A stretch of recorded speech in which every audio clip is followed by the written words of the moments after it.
Welcome to the latest episode of 5 on the Floor on the 5 Reasons Sports Network. Thanks for joining us on your favorite podcast app, on Apple Podcast, on Android, recommend Spotify, and the 5 Reasons YouTube channel. Also, check out Off the Floor. That's our Discord server, $2.99 per month. Throughout the month of August, we are taking ideas directly from our Discord server. Make sure you're on there so that you can influence what we talk about here. Also, you can communicate with Heat fans and us all day and all night long. Link is right here in the description. That's Off the Floor. Also, check out the great sponsors of the 5 Reasons Sports Network. Prize Picks. I shouldn't have played the Wemby under. Use the code 5. They've got a great new promo there. Again, this is legal in the state of Florida. Again, if you use the code 5, you put down $5. They give you $50 to play right away. No questions asked, no strings attached. Go to prizepicks.com, the Google Play Store, or the Apple App Store. Use the code FIVE. And now, today's episode. Down to Biscayne. Yikes. 5 on the floor. Ride for my dogs. Where here's the thing. You can check the score. Hustle hard, couple scars, wearing rubber frauds. Just like Butler said, you in trouble, y'all. Kept the floor playing. Got it all banned. Y'all seen the block. Stop with one hand. And Pat we trust. It's power, have the guts. We're here to bring the heat. Y'all can hang it up. Welcome to 5 on the Floor, a daily insider show on the Miami Heat and the NBA, featuring Ethan Skolnick, Greg Sylvander, and Alex Toledo, plus others from the 5 Reasons Sports Network. All right, welcome back to 5 on the Floor. Here's today's floor plan. I'm Ethan Skolnick. You can follow me at Ethan J. Skolnick on 5 Reasons Sports. We got Greg Sylvander. You can follow me at Greg Sylvander. Team USA wins the gold medal. And there's always this thing where it's like, are you excited or is it just relief? Right, because they're always going to be favored, even though international competition has improved to the degree that it's improved, and we saw that today. And like these are narrative building moments, and we're going to talk about some of the players for which narratives were built. But I want to start here, Greg. Erik Spoelstra and Bam Adebayo went out there with a mission accomplished. You had the hug between the two of them at the end. We'll never know exactly how much Erik contributed because obviously Steve Kerr was the front man on all this stuff, but Erik was part of a staff that included Ty Lue and also Mark Few, right? And then, and then Steve Kerr at the top of it. And I thought they did a good job. There was criticism over rotations and matchups. You got all-stars, MVPs. You got to balance that stuff. Jason Tatum's mom got what she wanted today. Jason Tatum played. Jason Tatum did nothing of note, kind of like the finals. And it was actually Derek White who sat today. Bam Adebayo, the 10th man in, but played a role. They were struggling before he came in. Embiid was awful today, and Bam came in and they gained the lead. They were plus 11 early on in his minutes. I know Alice is going to get on me for single game plus minus, but when it fits our agenda, we'll talk about it. He was good. He did Bam things. That's it. And I didn't think he played particularly well in the semifinal game. Played much better in this one. You can see the respect that was earned.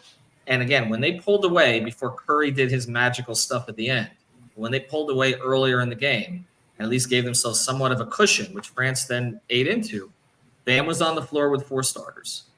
And for those who don't think he's a top 25 player, I think those questions have been answered by the respect that others on that team showed him consistently throughout this process.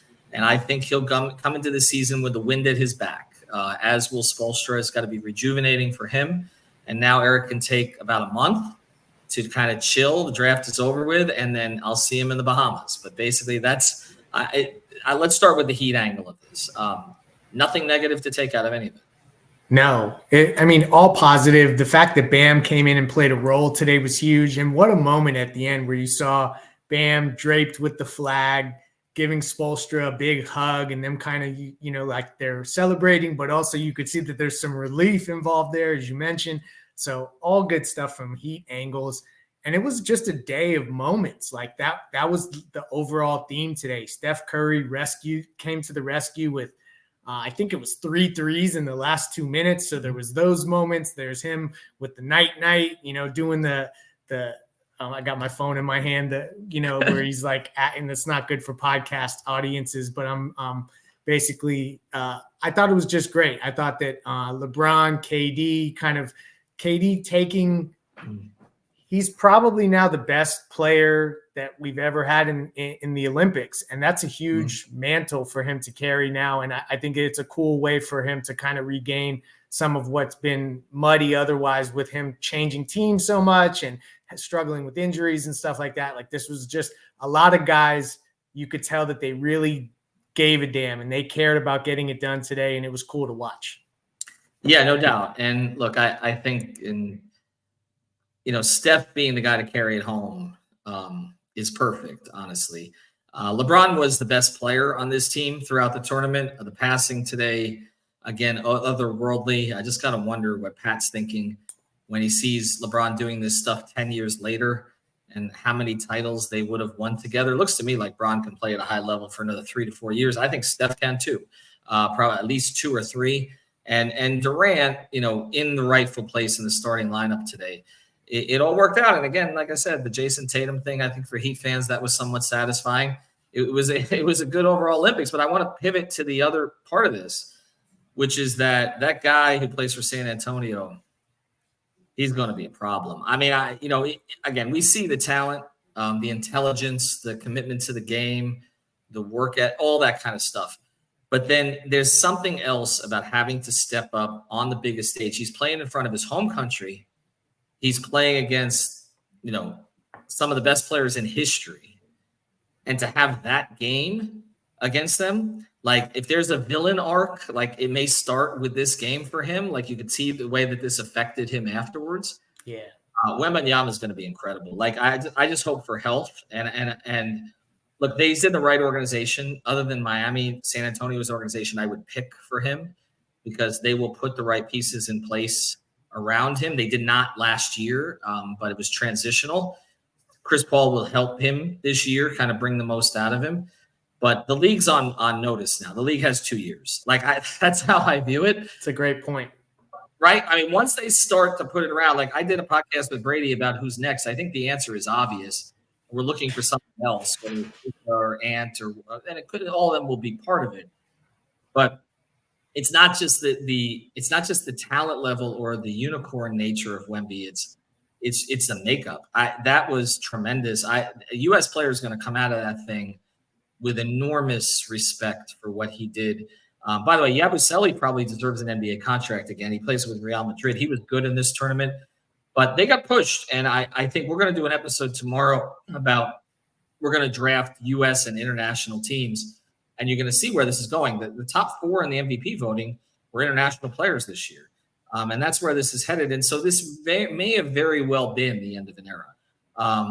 They'll put good teams together. There'll be players that emerge, but I'm not expecting to see LeBron again. I'm not expecting to see KD again. I'm not expecting to see Steph again. Exactly. They deserve to be the ones on the floor at the end to make and Steph just insane. I mean, those last 2 games. I mean, the way he started the semifinal, the way he closed the final was tremendous. I want to get your thoughts on some other things here as we come back. I do want to mention a great sponsor of the 5 Reasons Sports Network, our friends over at Water Cleanup, WCUFL.com. Michael Robert, his entire team, ready to take care of you from the first leak all the way through the process. Make sure you reach out to them for the preventative maintenance. More than 1,000 5-star reviews on Google, your one-stop water and mold cleanup shop. Again, it's Water Cleanup of Florida, WCUFL.com, based in Boca Raton, services the entire area. Again, WCUFL.com. So we did some stock up, stock down stuff, Alex and I did on the Olympics. And I don't feel like any of it really changed over the last 2 games. Agreed. Right? Like, I mean, is there anybody that you came out of this with a different feeling about than you went into it?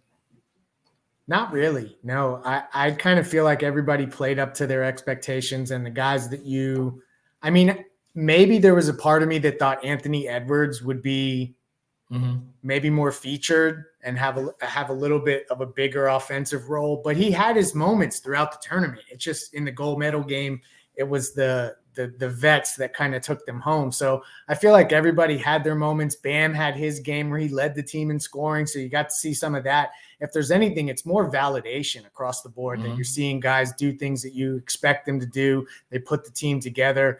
And obviously the world is catching up, and that single elimination format is no joke. So, but for me, it was just good to see that a team with a bunch of guys that maybe you thought were a little older and not necessarily maybe were looking at doing something like this, the fact that they all come together and they get it done, and you see them kind of put a exclamation point on this era. I think, it's a cool moment overall, but the world is catching up. Wow.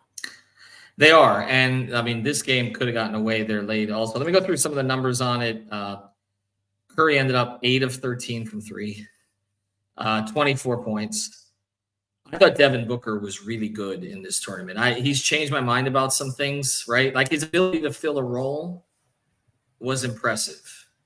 I'm trying to figure out why they went out and got Bradley Beal now, the more I watch this. Like, that seemed like such an unnecessary move, wasn't it? Booker has great playmaking chops that he didn't have to necessarily utilize as much. But I agree. If there was a player that I think you're right, you hit the nail on the head that it's Devin Booker is a guy that I think kind of elevated himself, being a starter with those groups, kind of a connective player with all the other vets. That's a good name of players that maybe separated themselves a little bit more from where we expected them to be coming off of the NBA season. The other guy who jumped out to me was Anthony Davis. Not that you don't recognize he's a great player, but I think sometimes they get lost with the Lakers and the street clothes thing and all that. Stayed healthy. 20 minutes today, 4 or 5 from the field. He had a big block, 9 rebounds, 8 points. Clearly outplayed. Embiid outplayed him in one game. Yeah. Honestly, Embiid outplayed him and Bam in one game, which was the last game. Embiid in this one, 11 minutes, 4 points, 3 rebounds, 2 assists. Really no major contribution. Durant, 14, 4, and 4. LeBron, 14, 6, and 10. The easiest play in this entire Olympics was playing LeBron over on assists. Holiday was good off the bench. Edwards only played 9 minutes today. And on the other side, again, Wembanyama, 26, 7, and 2. Just tremendous performance, honestly, overall. So as we go forward here, we've got now a month and a half without any basketball. As people are going to pivot to football season.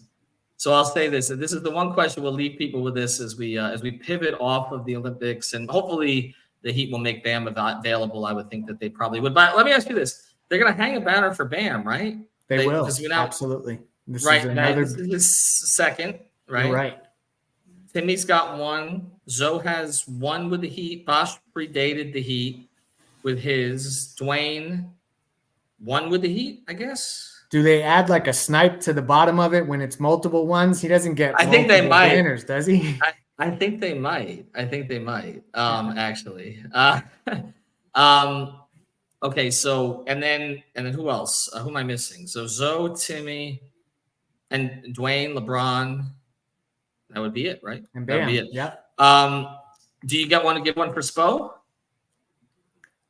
Does he do? They haven't done the coaches up there, but that is a cool thing. And I will say that, like, from a Heat fan perspective, and the cameras caught it on the live, international broadcast, I should say, of Bam and Spo get, that big hug. It is a good thing to see the Miami Heat involved in some of the stuff on the biggest stage. And so I'm all for as many banners going up as they can fit up there. So if they're going to do it for Spo too. That's fine.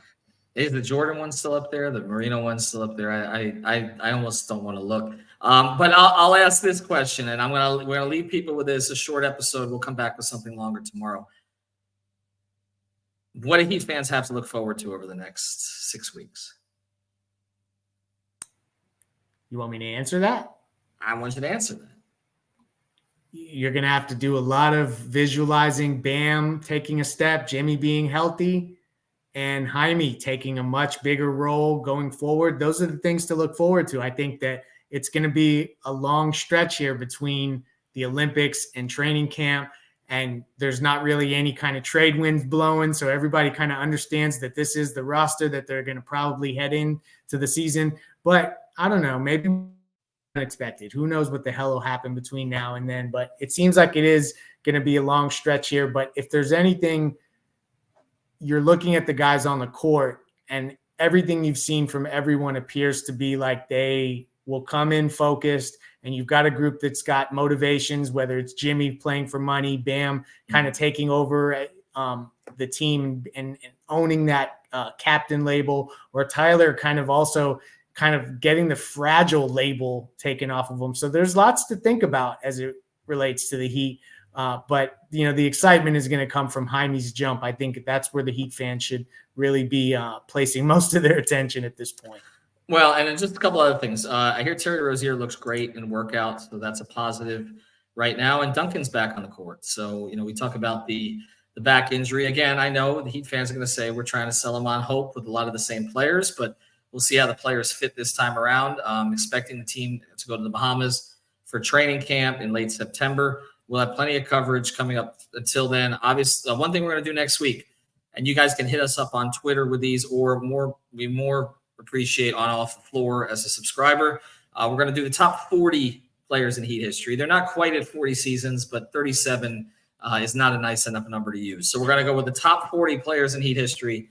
We're going to do 5 episodes, break them down 8, and we're going to take your suggestions on this. We may have to educate Brady and Alex on a few of these guys as we. They won't know Kevin Edwards. Bimbo Coles. I don't know. We'll come up with some names that maybe they actually recognize. All right. Again, short episode today. We'll be back tomorrow with something longer. Have a good one, everybody.